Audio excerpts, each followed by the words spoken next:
வணக்கம். அண்ணே வணக்கம்ண்ணே, சொல்லுங்கண்ணே. நல்லா இருக்கீங்களா? நல்லா இருக்கேன், நல்லா இருக்கேன். என்ன அரசியல் நிலைப்பாடுகள் என்ன ஒரு மாதிரியா போயிட்டு இருக்கு? ஆ விஜய் என்ன பதவி ஏற்பாரா, ஏற்க மாட்டாரா? அண்ணே, இதனுடைய என்ன நிலைப்பாடுகள் குறித்து ஒரு பெரிய குழப்பமாவே இருக்கே. இதுல என்ன விஷயம்னா, ஆ, இப்போ விஜய் தனிப்பெரும் கட்சியாக எப்படின்னா மெஜாரிட்டிக்கு இல்லாம தனிப்பெரும் கட்சியா 106க்கு மேல வாங்கியிருக்காப்ல. சரி சொல்லுங்க, நான் ஹலோ, அப்படியே கேட்டுக்கிறேன். சொல்லுங்க, நான் அப்படியே கேட்டுக்கிறேன். 108 இடம் வாங்கியிருக்காப்ல. அப்ப மற்ற அஇஅதிமுக மற்ற கட்சிகள் எல்லாமே அதை விட கம்மியா தான் வாங்கியிருக்காங்க. அப்ப எந்த கட்சி தனி கட்சியா பெரும்பான்மை இருக்கோ அந்த கட்சியை ஆட்சி அமைக்கிறதுக்கு அழைக்கிறது கவர்னருடைய வேலை. ஆ, சரி.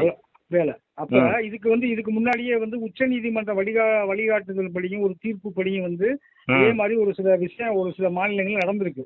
ம், அப்போ இப்ப விஜய் 108 இடம் வாங்கியிருக்காருன்னா முறைப்படி அவரை தான் ஆட்சி அமைக்கிறதுக்கு அழைக்கணும். ம், ஆனா இதுல என்ன விஷயம்னா, அந்த 118 மேஜிக் நம்பர், ம், பெரும்பான்மைக்கு தேவைப்பட்ட 118 நம்பர் ம், ஆளுநர் எனக்கு 118 பேருடைய எம்எல்ஏ சட்டமன்ற உறுப்பினர் பட்டியலை கொடுங்க, ம், பெரும்பான்மையை கொடுங்கன்னு கேட்பதற்கு ஆளுநருக்கு அதிகாரம் இருந்தாலும் கூட ம், இந்த 108 வாங்கி இந்த தாவேக்காவை ஆட்சிக்கு அமைக்க சொல்லி ஒரு காலக்கெடு கொடுத்து நீங்க பெரும்பான்மையை சட்டமன்றத்தில் நிரூபிங்க.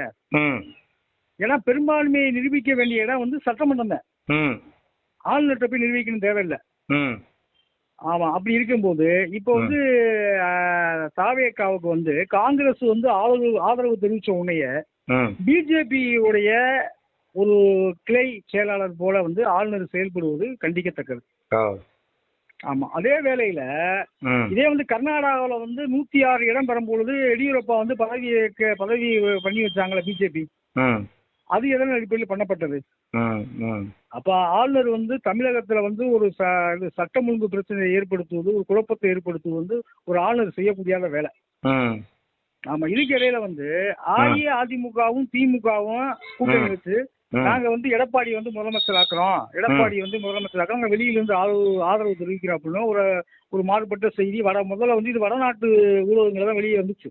ம், ஆனா இப்ப தமிழ்நாட்டு ஊடகங்களும் அதை பேசி என்ன ஆயிடுச்சுன்னா, அதை இந்த பூனைக்கு யார் மணி கட்டுவது அந்த கதை போல இப்ப அஇஅதிமுகவும் திமுகவும் ஆட்சி இணைஞ்சு அமைக்க போறாங்க, எடப்பாடி முதலமைச்சராக போறாங்க கருத்து பரவிட்டு இருக்கு. ம், ஆனா இந்த வேலையை தமிழக முன்னாள் முதல்வர் ஸ்டாலின் அவர்கள் செய்ய மாட்டார். என்ன காரணம்னா ஸ்டாலின் அறநெறியோட ஒரு ஆட்சி அமைச்சவர், ஆ, அந்த அரசியலையும் அறநெறியோட பார்க்கக்கூடியவர். ம், என்ன காரணம்னா போன ஆட்சியிலே எடப்பாடி ஜெயலலிதா அம்மா ஆட்சி அமைச்சு ஜெயலலிதா அவர்கள் இறப்புக்கு பிறகு ஆட்சி அமைத்த எடப்பாடி பழனிசாமிக்கு மெஜாரிட்டியே இல்லை.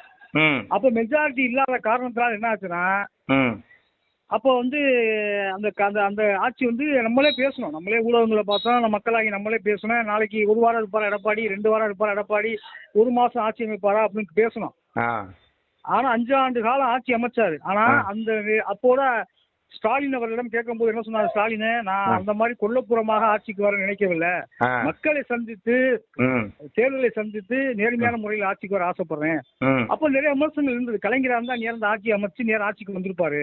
ம், ம், ம், ஆனா ஸ்டாலின் அரசியலாக பார்த்தார். அரசியலாக பார்த்து அதை நான் சட்ட ரீதியாக மக்களை சந்தித்து மக்களிடம் முறையிட்டு தேர்தல் மூலமா வெற்றி பெற்று முதல்வர் ஆகினார். அதே மாதிரி தான் ஆனாரு. இப்ப கூட ஊடக செய்திகள்ல நான் இன்னொரு தேர்தலை நான் எதிர்பார்க்கல, அதை விரும்பல, தமிழ்நாட்டு மக்களுக்காக அந்த அறநெறியோடு செயல்பட்ட அரசியல் பிழைத்தோருக்கு அறம் கூற்றாகும். அந்த அரசியலோட பண்ண அந்த ஸ்டாலின் அவர்கள் அதுவும் ஒரு எதிரி கட்சியாக தேர்தல் களத்திலே பல குற்றச்சாட்டுகளை சுமத்திய 2 பேரும் இணைவார்கள் என்பது சாத்தியமில்லாது. அதற்கு ஸ்டாலின் உடம்பட மாட்டார். அதே வேளையில இன்னொரு விஷயம் என்னன்னா இந்த சூழ்நிலையை பயன்படுத்தி கொண்டு, ஏன்னா தொங்கு சட்டசபை இப்ப நான் இது சம்பந்தமா நான் ஒரு 2 மாத காலமாவே தேர்தல் ஆரம்பித்த காலகட்டத்திலிருந்தே தொங்கு சட்டசபை தான் அமையும் நான் முதல்ல சொல்லிட்டே இருந்தேன். என்னுடைய கருத்தை நான் பதிவு பண்ணிட்டே இருந்தேன். இப்ப இந்த தொங்கு சட்டசபை அமைகிற வேலையில சில கட்சிகள் தன்னுடைய அரசியல் சூதாட்டத்தை நடத்திக்கிட்டு இருக்காங்க.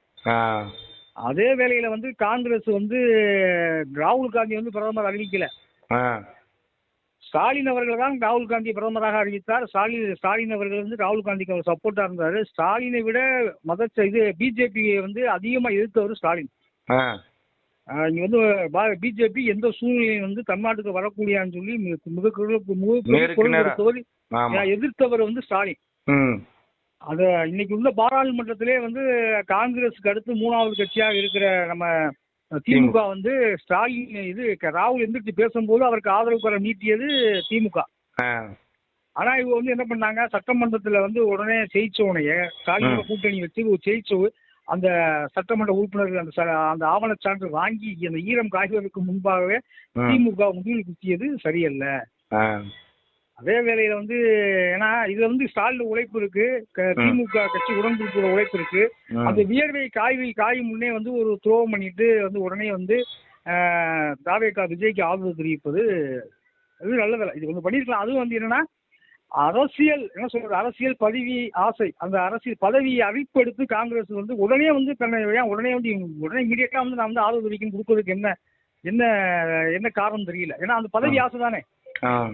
இந்த சூழ்நிலையை பயன்படுத்தி கொண்டு நம்ம 2 மினிஸ்டர் வாங்கிடலாம், இல்லை துணை முதல்வர் வாங்கிடலாம், அப்ப நம்ம வந்து தமிழ்நாட்டில் அரசியல் பண்ணிடலாம் அப்படின்னு சொல்லி காங்கிரஸ் ஒரு கணக்கை போட்டு உடனடியாக வந்து அது ஒரு நிபந்தனை. என்ன நிபந்தனைனா உள்ளாட்சி தேர்தலையும் 2029 பாராளுமன்ற தேர்தலையும் அடுத்த வாரம் சட்டமன்ற தேர்தலையும் நான் வந்து எங்களோட தான் கூட்டணி வைக்கிறேன்னு சொல்லி ஒரு கடுமையான நிபந்தனை வச்சு உடனடியாக வந்து விஜயை தன் பக்கம் இழுத்து கொண்டு அரசியல் சூதாட்டம் நடத்த காங்கிரஸை வன்மையாக கண்டிக்கத்தக்கது.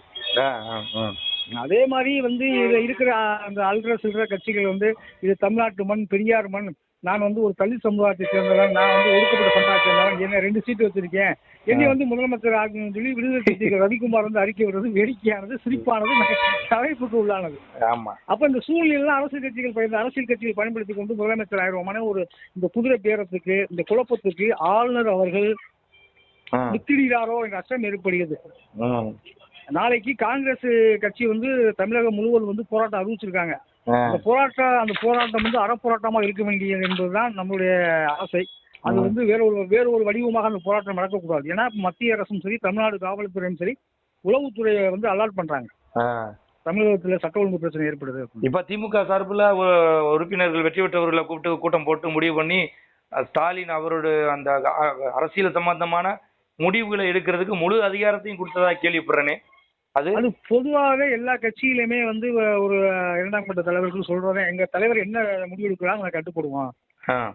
இப்ப ஜெயலலிதா காலகட்டத்திலும் கலைஞர் காலகட்டத்திலும் பொதுவாகவே அரசியல் கட்சிகள் அந்த கட்சியோட தலைவர் அவருக்கு முழு அதிகாரம் கொடுப்பாங்க. எங்க தலைவர் என்ன முடிவு எடுக்கிறான்னு கட்டுப்படுறோம். அது ஒரு எல்லாருமே சொல்லக்கூடிய ஒரு அரசியல் ஒரு வாக்கியமாக அதை நினைச்சுக்கலாம். ஆனா இது அப்படி வந்து அஇஅதிமுகவும் இல்ல திமுக வந்து கூட்டணி அமைச்சு ஆட்சி அமைச்சுச்சுன்னா இந்த பொதுமக்கள் அதை காரி துப்புவார்கள்.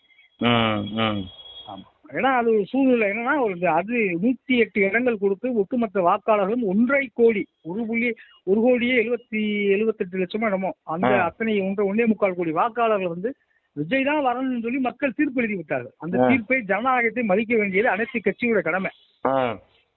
ஆளுநர் தான் இப்ப தமிழ்நாட்டுல குழப்பம் ஏற்படுத்துறார். காரணம் என்னன்னா பிஜேபி என்ன பண்ணுதுன்னா காங்கிரஸ் இல்லாத இந்தியா அப்படின்னு சொல்லி ஒரு முடிவோட செயல்பட்டு கொடுக்கும். பிஜேபி ஒரு சீட்டை வச்சுக்கிட்டு காங்கிரஸ் ஆதரவு தெரிவிச்ச உடனேயே ஆளுநரை தன் கைப்பாய பயன்படுத்தி இங்க பிஜேபி வந்து என்ன பண்றாங்கன்னா விஜய் வந்து ஆட்சி அமைக்க விடாத அளவுக்கு என்னென்ன பண்ணணுமோ அதை பண்றாங்க. ஆமா, இப்ப நம்ம பொதுவாகவே சொல்லுவோம் பெரும்பான்மை யாருக்கு இருக்கு, பெரும்பான்மை 118 இல்லைன்னா கூட மக்களால் தேர்ந்தெடுக்கப்பட்ட 108 எம்எல்ஏ வந்து விஜய் கையில் இருக்காங்க. அப்ப அவங்களாம் முறைப்படி வந்து ஆட்சிக்கு வந்து நீங்க வந்து ஆட்சி அமைங்க, 1 வாரமோ 2 வாரமோ டைம் எடுத்து நீங்க உங்க சட்டசபையில வந்து பெரும்பான்மை நிரூபிங்க. சட்டசபையில பேர் தான் பெரும்பான்மை நிரூபிக்க வேணும், ஆளுநர் நிரூபிக்கணும் தேவையில்லை. இதுதான் உண்மை. நல்லது, இதனால விஜய் வந்து ஒரு அவருடைய வெற்றியை வந்து இந்த 108 இடத்த வந்து நீ வந்து ஐஏடிஎம்கே டிஎம்கே மற்ற எதிர்கட்சிகளோ ஏதோ ஒரு எதிர்ப்பு தெரிவித்தோ இல்லை வேற ஏதோ அரசியல் சதுரங்கள் விளையாடியோ இல்லை அதிகார பதவியை முதல்வர் நாற்காலி பதவி அடைய விரும்புவதோ அந்த மக்கள் எடுத்த தீர்ப்பை வந்து நீர்த்து செய்வது போன்றது கடமை. ஜனநாயகத்தை கேள்விக்குத்தாக்குவது. அதனால கண்டிப்பா விஜய் வந்து ஆட்சி அமைப்பார் எதிர்பார்க்கிறேன். அதனால எந்த குழப்பம் இல்லை. ஸ்டாலின் அவர்கள் நேர்மையானவர், அறிவானவர், அரசியல் அறம் பேசக்கூடியவர். அவர் அந்த வேலையில் இறங்க மாட்டார். எடப்பாடி வேண்டுமானால் எந்த குட்டிக்கரணம் அடிக்கலாம், ஆனால் ஸ்டாலின் அதுக்கு உடன்பட மாட்டார். ஓகே, நன்றி. நன்றி.